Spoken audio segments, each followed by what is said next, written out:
Today I'm going to show you how to install the Saveris software. Insert the Saveris software CD.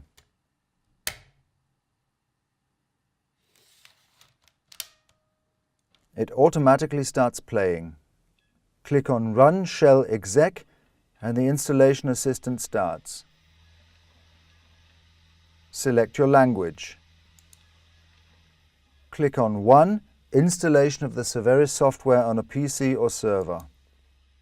Follow the instructions of the installation assistant. When the installation is finished, click on Finish.